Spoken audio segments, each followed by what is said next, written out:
હવે આપણે આગળ સ્વાધ્યાય 3.2 જોઈશું. એ પહેલાં એના મુદ્દાની ચર્ચા કરી લઈએ આપણે. અગાઉનો વિડીયો તમે જોયો હશે, બરાબર. એમાં છેલ્લે 2 દાખલા આપણે જોયા હતા બહિષ્કોણ, બરાબર. એટલે કે ત્રિકોણવાળા, એટલે કે ત્રિકોણના બહારના જે ખૂણા હોય એ X plus Y plus Z વાળા છેલ્લા 2 દાખલા હતા, બરાબર. એ બધા દાખલાનો સરવાળો કર્યો, એ ત્રણેય ખૂણા જે હતા એ બહારના એક્સ વાય ઝેડનો સરવાળો કર્યો તો કેટલા 360 થતો હતો. એ રીતે બીજો દાખલો હતો ચતુષ્કોણ X plus Y plus Z plus W, એના ચારે ખૂણા જે હતા એ સરવાળો 360 થતો હતો, બરાબર. તો હવે આના પરથી આપણને શું સમજવા મળે? કોઈ પણ બહુકોણના બહિષ્કોણના માપનો સરવાળો 360 થાય છે. એટલે કે કોઈ પણ બહુકોણ હોય એના બહિષ્કોણ જે હોય, એટલે કે બહારના જે ખૂણા તમને જોયા છે દાખલાની અંદર X plus Y plus Z, એને બહિષ્કોણ કહેવાય. એ બધાનો સરવાળો 360 થાય. ગમે તે ત્રિકોણ હોય, ચતુષ્કોણ હોય, પંચકોણ હોય, ગમે તે બહુકોણ હોય, બરાબર. જેમ કે ત્રિકોણના બહિષ્કોણના માપનો સરવાળો 360, ચતુષ્કોણના બહિષ્કોણના માપનો સરવાળો 360, એ રીતે પંચકોણ હોય, ષષ્ઠકોણ હોય, સપ્તકોણ હોય, વગેરે હોય, એ બધાના બહિષ્કોણના માપનો સરવાળો એક જ થાય, 360. ખ્યાલ આવી ગયો? હવે આપણે આગળ જોઈએ. સ્વાધ્યાય 3.2 પ્રશ્ન નંબર 1, નીચેની આકૃતિઓમાં એક્સ શોધો, બરાબર. એ નીચે આપણને આકૃતિ આપેલી તમે જોઈ શકો છો. એની અંદર જે આ બહારના જે ખૂણા હોય ને એને બહિષ્કોણ કહેવાય, બરાબર. આવી રહ્યા, પછી આ રીતના એ બધા બહિષ્કોણ કહેવાય. હવે આપણને એક્સ શોધવાનું કીધો છે, બરાબર. આપણે અગાઉ સમજી ગયા અને મુદ્દામાં પણ ચર્ચા કરીએ ત્યારે કે બધા બહિષ્કોણના માપનો સરવાળો બરાબર 360. એટલે આમાં કયા કયા બહિષ્કોણ છે? તો એક એક્સ, પછી 125, અહીંયા 125, બધાનો સરવાળો કરીએ એટલે કેટલો થાય? 360, બરાબર. આપણે નીચે તમે જોઈ શકો છો લખ્યું જ છે એક્સ પ્લસ 125 પ્લસ 125 બરાબર 360. એટલે કે એક્સ પ્લસ 250 બરાબર 360. માટે એક્સ બરાબર કેટલા થાય? 110. 360 માં 250 જાય એટલે 110 આવે, બરાબર.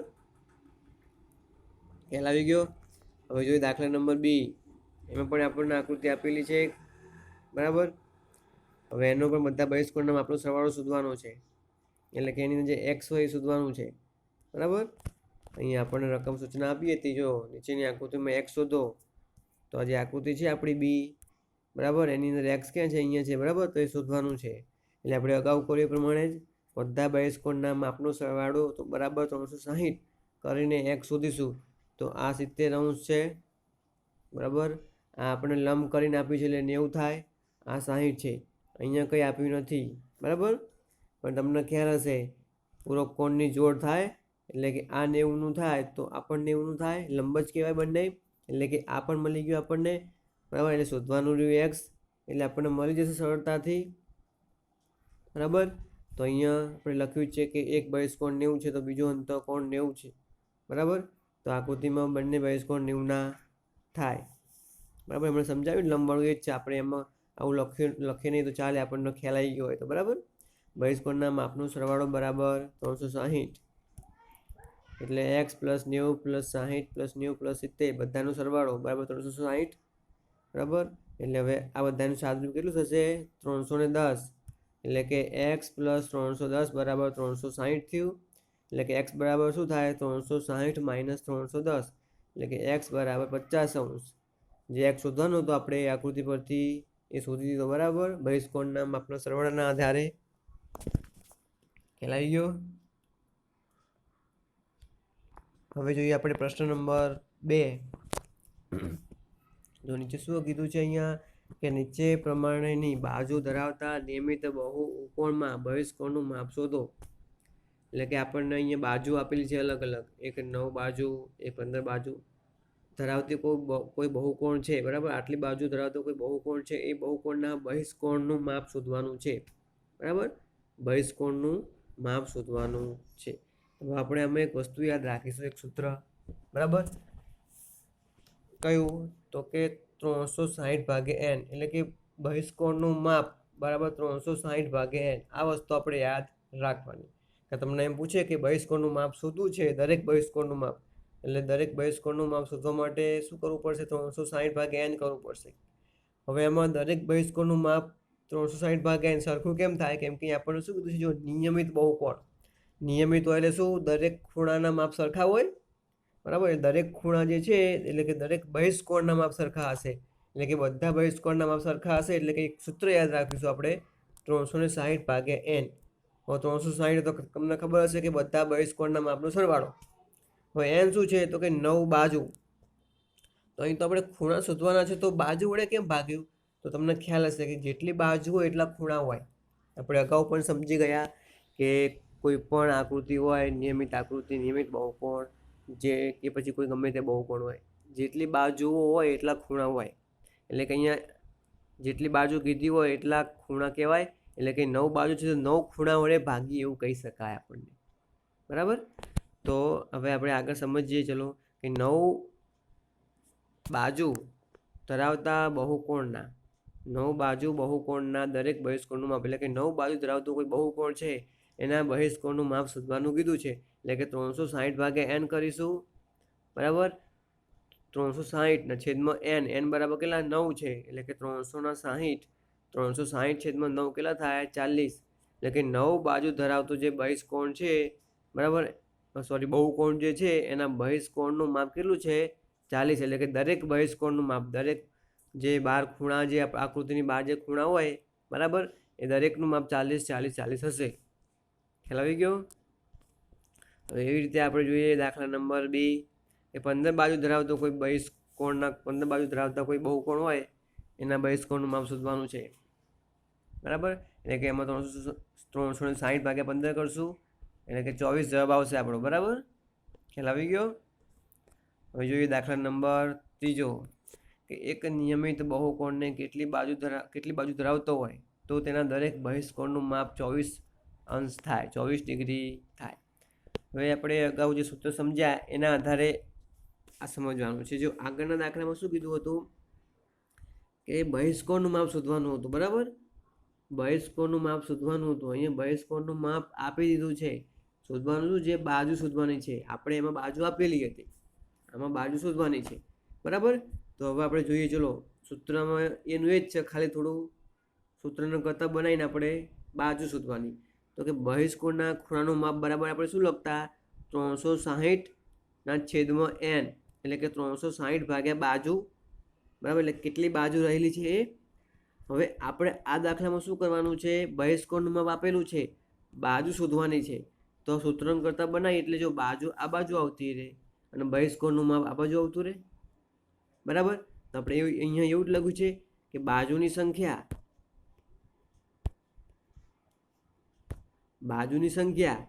બરાબર 360 છેદમાં બહિષ્કોણનું માપ, બરાબર? એટલે કે દરેક બહિષ્કોણનું માપ. અહીં તો નિયમિત છે એટલે કે એક બહિષ્કોણનું માપ હોય કે દરેક બહિષ્કોણનું માપ હોય, માપ સરખું જ રહેશે દરેક માટે, બરાબર? મેં શું કર્યું? બાજુને આ બાજુ લઈ ગયો, બરાબર? એટલે શું થાય? સૂત્રને કરતા બનાવવું એટલે બહિષ્કોણના ખૂણાનું માપ નીચે આવી શકે, બરાબર? આપણે ભાગાકારમાં આપણે કરતા હોઈએ છીએ રીતનું, બરાબર? સંખ્યાને બરાબરની પેલી સાઈડ લઈ જઈએ, છેદમાં હોય તો અંશમાં આવી જાય, અંશમાં હોય તો છેદમાં જતું રહે, બરાબર? આપણે અહીંયા એ જ કર્યું છે, એટલે કે બાજુની સંખ્યા આ રીતે મળી જાય. સૂત્ર આપણું એનું એ જ. તો હવે જોઈએ આપણે આગળ. ચલો કે બહુકોણ નિયમિત છે તેથી દરેક બહિષ્કોણના માપ સરખા હશે, બરાબર? એ આપણે સમજી દીધું આગળ. દરેક બહિષ્કોણના માપ બરાબર 24 અંશ, બરાબર? 24 અંશના ખૂણા છે દરેક બહિષ્કોણનું માપ. તો શું થશે? બાજુનું માપ બરાબર, બાજુની સંખ્યા બરાબર 360 છેદમાં 24 અંશ એટલે 15 આવ્યું, બરાબર? એટલે કે દરેક બાજુનું માપ કેટલું છે? 15. સોરી, દરેક બહુકોણની બાજુની સંખ્યા કેટલી છે? 15, બરાબર? એટલે કે બહિષ્કોણનું માપ 24 અંશ હોય તો એવા બહુકોણમાં કેટલી બાજુ રહેલી હોય? તો કે 15 બાજુ રહેલી હોય. ખ્યાલ આવી ગયો? હવે દાખલા નંબર 4 જોઈએ આપણે કે એક નિયમિત બહુકોણને કેટલી બાજુઓ હોય તો તેના દરેક અંતઃકોણનું માપ 165 થાય. હવે આમાં આપણને અંતઃકોણ આપ્યા છે, બરાબર? પણ અંતઃકોણ માટે તો આપણી પાસે કોઈ સૂત્ર નથી કે આપણી પાસે કોઈ માહિતી નથી, બરાબર? અંતઃકોણ એટલે કે અંદરના ખૂણા, બરાબર? તો આપણે કરીશું શું? તો કે અંતઃકોણ નિયમિત છે, બરાબર? નિયમિત બહુકોણ છે એટલે કે અંદરના બધા ખૂણા સરખા જ હોય. આપણે અગાઉ સમજાવી દીધું કે નિયમિત બહુકોણ હોય, નિયમિત વસ્તુ આવે એટલે ખૂણાના માપ સરખા હોય અને બાજુના માપ પણ સરખા હોય. જે આપણે આગળ વ્યાખ્યામાં સમજ્યા હતા મુદ્દામાં કે નિયમિત બહુકોણ એટલે શું, તો કે ખૂણાના માપ સરખા હોય અને બાજુના માપ સરખા હોય. બરાબર. તો અહીંયા આપણને નિયમિત બહુકોણ કીધું છે પણ અંતઃકોણનું માપ આપ્યું છે. તો હવે આપણે શું કરશું અહીંયા કે બહુકોણ નિયમિત છે તેથી તેના દરેક અંતઃકોણનું માપ સરખું હોય 165 અંશ 165 અંશ. હવે અંતઃકોણના માપ સરખા હોય અને બહિષ્કોણના માપ પણ સરખા હોય તો બહુકોણના દરેક બહિષ્કોણનું માપ શું થાય? 180માંથી 165 બાદ કરું એટલે મને બહિષ્કોણ મળી જાય. બરાબર. 180માંથી 165 કેમ બાદ કર્યા? 180માંથી મેં અંતઃકોણનું માપ બાદ કરી નાખું એટલે મને બહિષ્કોણ મળી જાય, એટલે કે બહારનો ખૂણો મળી જાય. ખ્યાલ આવ્યો? કેવી રીતે? તો તમને એક ઉદાહરણ આપીને સમજાવું. ચલો કોઈ ત્રિકોણ જે છે આ રીતે મેં દોર્યો, ગમે તે તો ઉદાહરણ એક આપું છું. બરાબર. આ ત્રિકોણની અંદર આ મારો બહિષ્કોણ છે. બરાબર. આ મારો બહિષ્કોણ. હવે આ અંદરના ખૂણાનું માપ માની લો 165 અંશ છે. 165 અંશ ના હોય, બરાબર, આ તો જસ્ટ ધારી લઈએ આપણે 165 અંશ છે. બરાબર.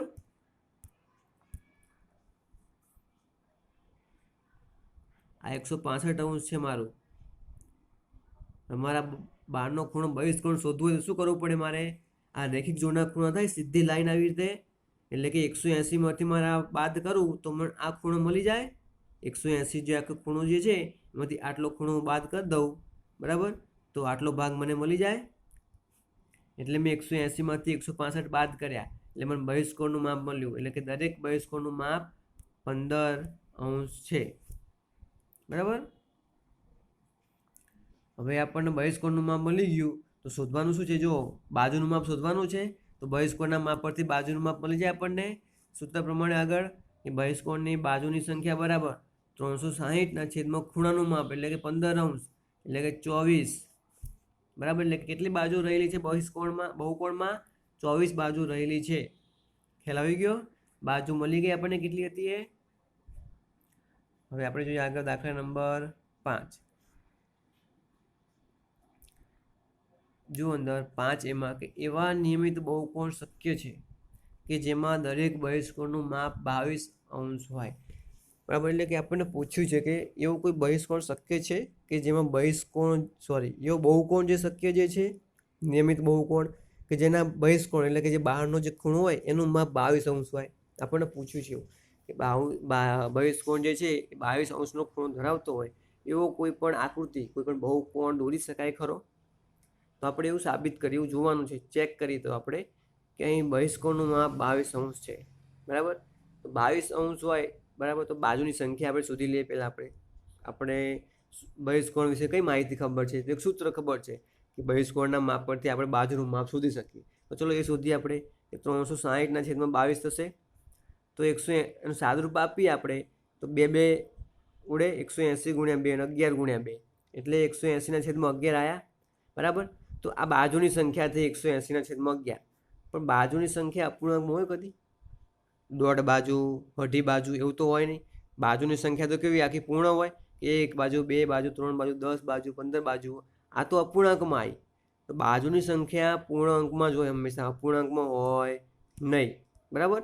પરંતુ આપણને 180/11 એ પૂર્ણ સંખ્યા નથી, માટે આવો કોઈ બહુકોણ દોરી શકાય નહીં. એટલે કે ના, નિયમિત બહુકોણના બહિષ્કોણનું માપ 22 અંશ ન હોઈ શકે. બરાબર. એટલે કે આવી કોઈ આકૃતિ ન હોઈ શકે, એટલે કે આવો કોઈ ખૂણો પણ બહિષ્કોણનું કોઈ ખૂણાનું માપ આટલું હોઈ શકે નહીં. ખ્યાલ આવી ગયો? હવે જોઈએ આપણે બી કે શું આ માપ નિયમિત બહુકોણના અંતઃકોણનું હોઈ શકે? એટલે કે જે આગળ બહિષ્કોણનું માપ 22 અંશ સેલ્સિયસ આપ્યું હતું ને, અહીં જો શું કીધું છે? બહિષ્કોણનું માપ 22 અંશ આપ્યું હતું. જે 22 અંશ જે બહિષ્કોણનું માપ હતું એની જગ્યાએ અંતઃકોણનું થઈ જાય તો આ 22 અંશ જે ખૂણાનું માપ જે છે એ અંતઃકોણનું હોઈ શકે? એવું પૂછ્યું છે. એવું કોઈ બહુકોણ હોઈ શકે? આપણે એ ચેક કરીએ કે અહીં બહુકોણના અંદરના ખૂણાનું માપ 22 અંશ છે. તો આપણે શું શોધીશું હવે? બહિષ્કોણનું માપ. અંદરનો ખૂણો અંતઃકોણ આપ્યું છે તો અંતઃકોણ પરથી આપણે બહિષ્કોણ શોધીશું. હમણાં આગળના દાખલામાં જ જોયું આપણે. એટલે 180માંથી એને બાદ કરશું 22 એટલે 158 થયું. એટલે કે બહિષ્કોણનું માપ 158 થયું આપણને. તો તો હવે આપણે શું કરશું, બાજુની સંખ્યા શોધીશું, બરાબર. તો બાજુની સંખ્યા બરાબર 360 છેદમાં 158. સાદરૂપ આપી આપણે, બે છેદ ઉડી જશે એટલે 180 છેદમાં 79 આવે, બરાબર. આમાં તમને ખ્યાલ આવી ગયો હશે કે પૂર્ણ સંખ્યા નથી, એટલે કે આવો કોઈ અંતઃકોણનું માપ હોઈ શકે નહીં, આવો કોઈ બહુકોણ પણ હોઈ શકે નહીં. ખ્યાલ આવી ગયો. હવે જોઈએ દાખલા નંબર 6 કે નિયમિત બહુકોણમાં અંતઃકોણનું ઓછામાં ઓછું માપ કેટલું હોઈ શકે અને કેમ, બરાબર. તો આપણે નિયમિત બહુકોણ કોઈ હોય એના અંદરના ખૂણાનું માપ આપણને કીધું છે, બરાબર. કોઈ પણ અંદરના ખૂણાનું માપ કીધું છે આપણને, તો અંદરના ખૂણાનું માપ ઓછામાં ઓછું કેટલું હોઈ શકે, મિનિમમ. તો આપણે પહેલાં જોઈએ કે ખૂણાનું માપ ઓછામાં ઓછું સમજતા પહેલાં આપણે જોઈએ કેટલી ઓછામાં ઓછી બાજુ કેટલી હોય, કે બાજુના માપ પરથી તો આપણે ખૂણાનું માપ શોધી શકીએ ને, અંતઃકોણનું, બહિષ્કોણનું, બરાબર. તો અહીં જો કે નિયમિત બહુકોણની બાજુની સંખ્યા ઓછામાં ઓછી 3 હોય, એટલે કે ત્રિકોણથી ઓછામાં ઓછી કોઈ બાજુ ધરાવતું કોઈ બહુકોણ બને, બરાબર. જો આપણે આ ત્રિકોણ દોર્યો, બરાબર. હવે આનાથી નાનો કોઈ બહુકોણ હશે, આનાથી નાનો કોઈ બહુકોણ હોય જ નહીં. હવે આનાથી નાની બાજુ ધરાવતો ત્રણ બાજુ છે, બે બાજુ ધરાવતો બહુકોણ આવું દોરી શકાય? તો આને બહુકોણ કહેવાય જ નહીં. કેમ? કેમ કે આપણે શું કીધું હતું બહુકોણની વ્યાખ્યામાં, કે રેખાખંડથી બનતી બંધ આકૃતિ હોવી જોઈએ. આ તો ખુલ્લી છે, બંધ આકૃતિ કરીએ એટલે ત્રિકોણ બને. એટલે કે ઓછામાં ઓછી 3 બાજુ તો જોવે જ બહુકોણમાં, બરાબર. એ તો ખબર પડી ગઈ કે 3 બાજુ હોય. તો 3 બાજુ ધરાવતો બહુકોણ કયો હોય, તો કે 3 બાજુ ધરાવતો નિયમિત બહુકોણ તો સમબાજુ ત્રિકોણ કહેવાય. એને તો નિયમિત હોય અને 3 બાજુ ધરાવતો હોય તો એને શું કહેવાય, સમબાજુ કહેવાય. કેમ કે સમબાજુમાં 3 બાજુ 3 ખૂણા સરખા હોય, બીજો કોઈ એવું શક્ય નથી કે 3 બાજુ 3 ખૂણા સરખા હોય, તો એને નિયમિત કહેવાય, બરાબર. 3 બાજુ ધરાવતો હોય એટલે કે એ સમબાજુ ત્રિકોણ જે છે, તો સમબાજુ ત્રિકોણના દરેક ખૂણાનું માપ 60° હોય. તો એનો મતલબ શું કે નિયમિત બહુકોણના દરેક અંતઃકોણનું ઓછામાં ઓછું માપ 60° હોઈ શકે, એનાથી ઓછું હોય નહીં. ખ્યાલ આવી ગયો? Very good. હવે આપણે જોઈએ પ્રશ્ન 6b, બરાબર. જો નિયમિત બહુકોણમાં બહિષ્કોણનું વધુમાં વધુ માપ કેટલું હોઈ શકે. હવે પહેલાં આગળ શું કીધું હતું કે અંતઃકોણનું માપ ઓછામાં ઓછું કેટલું હોય એવું કીધું હતું. આમાં બહિષ્કોણનું માપ વધુમાં વધુ કેટલું, એટલે કે બહારના ખૂણાનું માપ વધુમાં વધુ કેટલું હોય, બરાબર. તો હવે આપણે એક વસ્તુ સમજીએ કે અંતઃકોણ પ્લસ બહિષ્કોણ બરાબર 180 થાય. આ ખ્યાલ છે આપણને. કેવી રીતે? તો રેખિક જોડના ખૂણા જ થયા ને, આ રેખિક જોડના ખૂણા કહેવાય ને. જો આકૃતિ દોરું, આ મારો અંતઃકોણ, આ જે છે, બરાબર, આનો અંતઃકોણ કહેવાય. અને જે આ બહારની સાઈડ જે છે એને શું કહેવાય, બહિષ્કોણ, બરાબર. તો હવે સમજીએ આપણે એ વસ્તુ કે આ અંતઃકોણ અને આ બહિષ્કોણ, બરાબર. તો એ બંનેનો સરવાળો કરું એટલે સીધી આ લાઈન મળે. આખો જે ખૂણો ભેગો કરી દઉં તો આખી લાઈન એક કહેવાય, આ સળંગ આમ. તો આને શું કહેવાય, 180° કહેવાય, બરાબર. એ તો તમને ખ્યાલ હશે. તો બંનેનો સરવાળો કરું તો 180° મને મળે. એટલે આપણે અહીં લખ્યું છે કે અંતઃકોણનું માપ પ્લસ બહિષ્કોણનું માપ બરાબર 180°. ખ્યાલ આવી ગયો? હવે આપણે આગળના દાખલામાં સમજ્યા હતા કે અંતઃકોણનું માપ ઓછામાં ઓછું 60° હોય, બરાબર. એટલે કે આનું માપ ઓછામાં ઓછું આપણને મળી ગયું, બરાબર. આનું માપ આપણને ઓછામાં ઓછું મળે તો આનું માપ આપણને વધુમાં વધુ મળી જાય. કેમ કે આનું માપ એકદમ ઓછામાં ઓછું લઈએ તો જ આનું માપ વધે. કેમ કે આપણે 180માંથી બાદ કરવાના ને.